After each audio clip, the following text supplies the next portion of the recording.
Mobileত YouTube ভিডিঅ'ৰ thumbnail কেনেকৈ বনাব পাৰি দেখুৱাম। প্ৰথমতে প্লে ষ্টৰত গৈ পিক্সেল এই এপছটো ডাউনলোড কৰি ল'বা। প্ৰথমতে আমাক লাগিব background size. Background size select কৰিবৰ বাবে যাব লাগিব ওপৰত তিনিটা ডট থকা লাইনত ক্লিক কৰিব। ইয়াৰ পিছত ইমেজ সাইজত ক্লিক কৰি দিব লাগিব। প্ৰেছেটত ক্লিক কৰি যেটো আমাক YouTube ভিডিঅ'ৰ thumbnail লাগে গতিকে YouTube thumbnailত ক্লিক কৰিব। ওকে।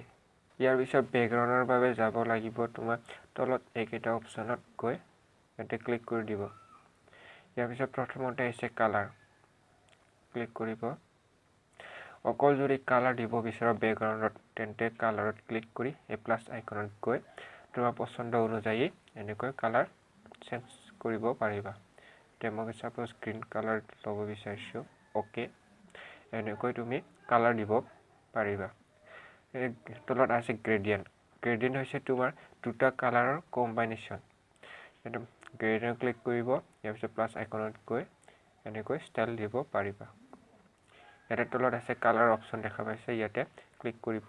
ইয়াৰ পৰা তোমাৰ কালাৰ চেঞ্জ কৰিব পাৰিবা। এনেকৈ কালাৰ সিলেক্ট কৰি দিব পাৰিবা। ওকে। ওকে। এনেকৈ দুটা কালাৰৰ কম্বিনেশ্যন দিব পাৰিবা। ওপৰত গৈ ৰাইট সাইডত ক্লিক কৰিব। ইয়াৰ পিছত আছে ইমেজ। যদি ইয়াৰ পৰা ফ্ৰী বেকগ্ৰাউণ্ড ইমেজ দিব বিচাৰা তেন্তে ইয়াতে ইমেজত ক্লিক কৰি দিব। ইয়াতে কেইটামান ফ্ৰী বেকগ্ৰাউণ্ড ইমেজ দিয়া আছে। ইয়াৰ পৰা সিলেক্ট কৰিব পাৰিবা। এনেকৈ তলত আহি থাকিলে বহুত কেইটা পাবা। সাপোজ মই এইটো দিব বিচাৰিছো। ওপৰত গৈ ৰাইট সাইডত ক্লিক কৰিব। বা যদি তোমাৰ গেলেৰীত বেকগ্ৰাউণ্ড ডাউনলোড কৰি থোৱা আছে তেন্তে তাৰ পৰা সিলেক্ট কৰিব পাৰিবা। তাৰ বাবে যাব লাগিব তোমাৰ এই অপচনত ফ্ৰম গেলেৰী। ইয়াতে ক্লিক কৰি দিব। ইয়াৰ পিছত গেলেৰীলৈ লৈ যাব। তোমাৰ বেকগ্ৰাউণ্ড সিলেক্ট কৰিব। ওকে। এনেকৈ ক্ৰপ হ'ব। ইয়াতে ৰাইট সাইডত ক্লিক কৰিব। এনেকৈ তোমাৰ গেলেৰীৰ পৰা তুমি বেকগ্ৰাউণ্ড সিলেক্ট কৰিব পাৰিবা। বা যদি ফ্ৰণ্ট কেমেৰাৰ লগত ইমেজ তুলি দিব বিচৰা বেকগ্ৰাউণ্ড তেন্তে ফ্ৰম কেমেৰা সিলেক্ট এই অপচনত সিলেক্ট কৰিব। এনেকৈ কেমেৰা কৰি তুমি বেকগ্ৰাউণ্ড সিলেক্ট কৰিব পাৰিবা।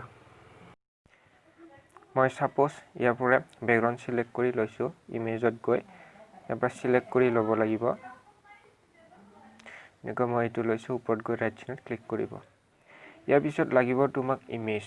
ইমেজৰ বাবে যাব লাগিব ওপৰত প্লাস আইকনত এতে ক্লিক কৰি দিব। ইয়াৰ পিছত আহিব ফ্ৰম গেলেৰী। তো গেলেৰীৰ পৰা সিলেক্ট কৰিব লাগিব। সাপোজ মই এই ইউটিউবৰ ইমেজ সিলেক্ট কৰিছো। ওপৰত ৰাইট সাইডত ক্লিক কৰিব। ইয়াৰ পিছত ইয়াৰ পৰা এনেকৈ সৰু ডাঙৰ কৰিব পাৰিবা। তোমাৰ পছন্দ অনুযায়ী সাইজ দিব পাৰিবা। বা তুমি যদি বেকা বেকি দিব বিচাৰা ইয়াৰ পৰা এনেকৈ সিলেক্ট কৰিব পাৰিবা। সাপোজ মই কোণাত দিব বিচাৰিছো। এনেকৈ সিলেক্ট কৰি ল'বা। ইয়াৰ পিছত আহিব তোমাৰ টেক্স। টেক্সৰ বাবে যাব লাগিব এই ওপৰ প্লাস আইকনত ক্লিক কৰি দিব। ইয়াৰ পিছত টেক্স লেফ্ট সাইডত দেখাব পেন সাইন। ইয়াতে ক্লিক কৰি দিব। পেন তোমাৰ টেক্স ইয়াৰ পৰা লিখিব লাগিব। সাপোজ মই লিখিছো how to make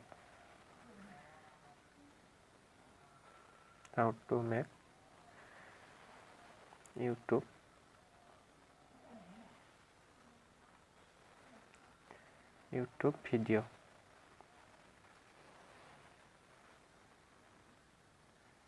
okay done. Okay click কৰিব। ইয়াৰ পিছত লাগিব তোমাক টেক্সটৰ সাইজ চেঞ্জ কৰিবৰ বাবে যাব লাগিব। তলত দেখা পাইছে এই অপচন কেইটাত এই আখৰত ক্লিক কৰিব। ইয়াৰ পিছত আহিব তোমাৰ সাইজ।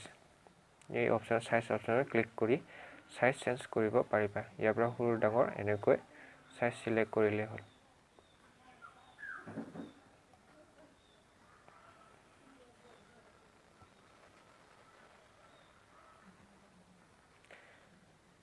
সাইজত যাব ইয়াৰ পিছত এনেকৈ সৰু ডাঙৰ সিলেক্ট কৰি ল'ব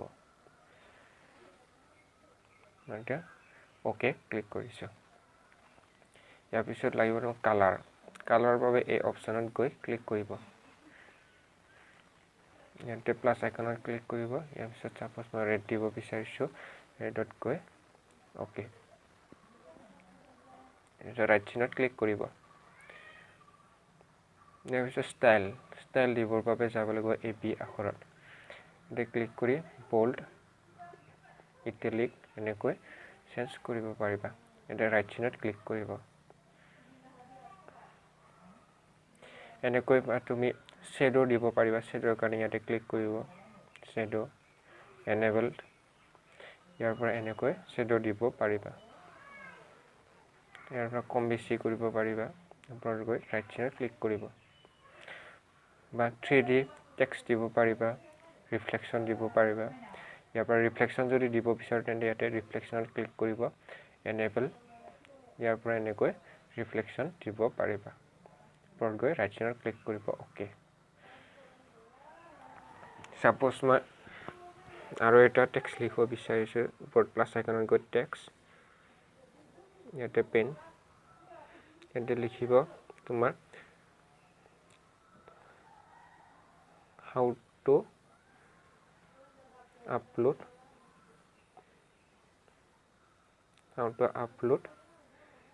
video okay done এতে okay ইয়াৰ পৰা এনেকৈ লৈ আহিব ইয়াৰ পিছত যাব লাগিব তোমাৰ সাইজৰ বাবে ইয়াতে গৈ সৰু ডাঙৰ এনেকৈ কৰিব পাৰিবা ইয়াৰ পিছত যাব লাগিব কালাৰ বাবে ইয়াতে প্লাস আইকনত গৈ তুমি সিলেক্ট কৰিলে হ'ল ওকে ৰাইট চিনত ক্লিক কৰিব ইয়াৰ পিছত যদি টেক্সটৰ ষ্টাইল চেঞ্জ কৰিব বিচাৰা মানে ফন্টৰ বাবে যাব লাগিব ইয়াতে এডিট ফন্ট ইয়াতে ক্লিক কৰিব ইয়াৰ পিছত তোমাৰ পছন্দ অনুযায়ী সিলেক্ট কৰি ল'ব সাপোজ মই এটা সিলেক্ট কৰিছো ওকে এনেকৈ চেঞ্জ কৰিব পাৰিবা সাপোজ মই ইয়াক 3D rotate কৰিব বিচাৰা ইয়াৰ পৰা এনেকৈ সিলেক্ট কৰিলে হ'ল